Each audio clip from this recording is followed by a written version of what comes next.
An old lady walked into a tattoo shop and went straight to the artist. She said, "Young man, I want a tattoo." The artist smiled and asked, "All right, where do you want it?"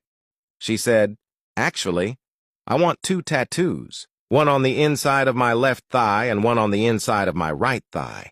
The artist looked surprised. "Ma'am, those spots are very sensitive tattoos. They can hurt a lot. Are you sure you want them there?"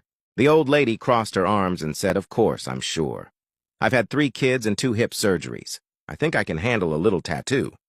The artist laughed and said, "Okay, then let's look through the design book and find something you like." She waved her hand and said, "No need for the book. I already know exactly what I want." The artist said, "All right, what designs do you want?" She said proudly, "I want a Christmas tree on my left thigh and a turkey on my right thigh." The artist blinked a few times, confused. "Ma'am, if you don't mind me asking, why those 2? The old lady sighed and shook her head. "Because I'm tired of my husband always walking around the house, complaining that there's nothing to eat between Christmas and Thanksgiving." "Ha ha!